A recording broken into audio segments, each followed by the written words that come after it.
Hi guys, welcome back to History with Teeth, and today we're looking at Tibetan Buddhism, so please skip ahead, I just have an announcement to make. So basically, I've merged my second channel into my main one. That's my last video about Tibetan Buddhism and Yunjung Bon. And I'm also ending the thing where I do alternating videos in history, religion, history. I'll still do a part 3 to my Anglo-Saxons, Normans series, but for now I'm going to be doing Tibetan Buddhism. So, today, of course, I know I've already talked about my faith a lot, but I've never actually said how the Tibetan schools evolved. So today, of course, is my first proper interactive video. So I made this chart for you today. So we've got, of course, Enigma. We've got the main four, but then we've got, of course, the extra ones as well. The extra ones like Jonang or Bodong. So the main one was, of course, Enigma, which is still around today, even though many broke off. So, of course, the Enigma school is the ancient school. It follows the old translations that were brought by Guru Rinpoche to Tibet, and they have major presence in Utsang as well as Gelug, because in the Utsang region of Tibet. So they have, of course, all schools have sub-schools, well, except for Jonang, they don't really have any sub-schools. But Enigma, their main sub-schools is Katok, Paleol, Joggin, Jetchen, Mind Rolling, and Dore Drak. And I know I said jogging, but this is different from the practice of jogging. This is different.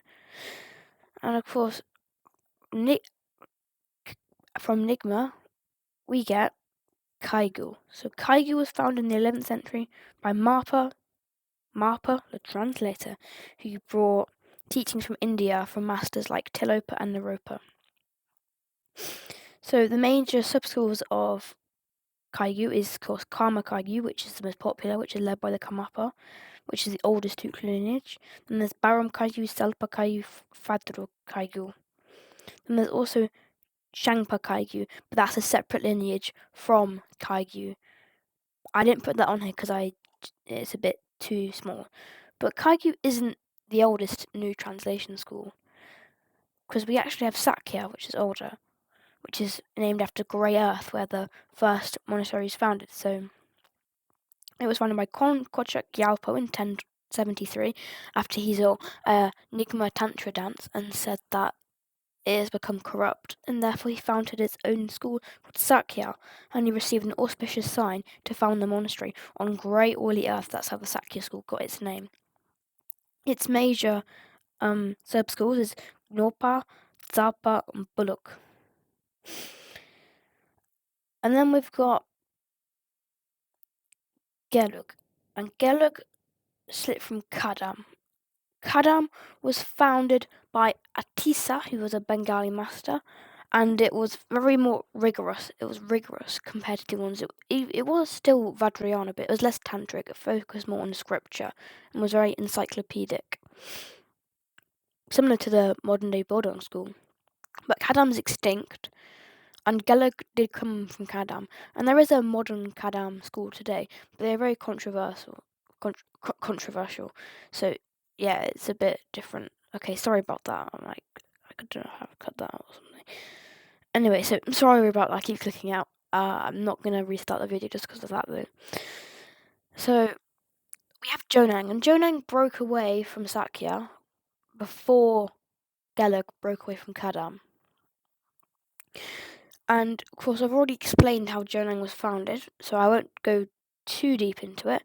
But Jonang was founded by Dolpopa Shedap Gyaltsen around the 13th century, and even though most people say Dolpopa founded it, he more or less molded it, because he originally was Sakya, and he was the abbot of the Germanang monastery, but then he got the lineage of the Germanang monastery and turned it into its own school called Jonang, which is now based in Amdo, which is my school. They were, of course, very suppressed by the Gelug school. The Gelug school itself was founded in, I believe, the 15th century by Je Tsongpa, and it's the main Tibetan school today in both Tibet and the other regions that practice Tibetan Buddhism. Like in Mongolia, it's the main school. In Buryatia, Tuva, Kalmykia, it's all the main thing that's going on there.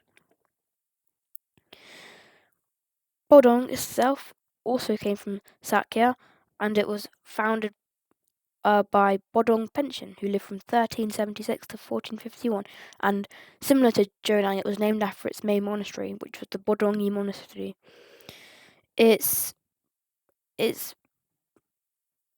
had, even though it is a small school, it had loads of teachings, and they were often orphaned by other schools, in that Bodong was persecuted, but not to the same extent as Jonang or Bon. But they are small, and they're still alive today. And even though they did largely get absorbed into the Gelag and Kaiyu schools, and Sakya as well, the Samding Dorje family, which is the main female Tuklu lineage, is Bodong. They are Bodong Pa, and because Bodong is still alive today. And now there's another school that I would just like to say that I didn't put on here because it's very small, but there's Zalu.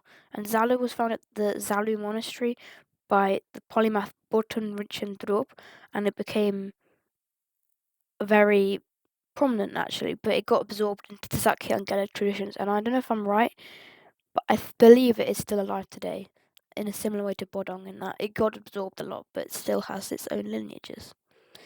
So this is just a picture of the different founders of each lineage. So, well, not the founders, but major figures. Because, okay, let's start. So this is Atisa of the Kadam lineage.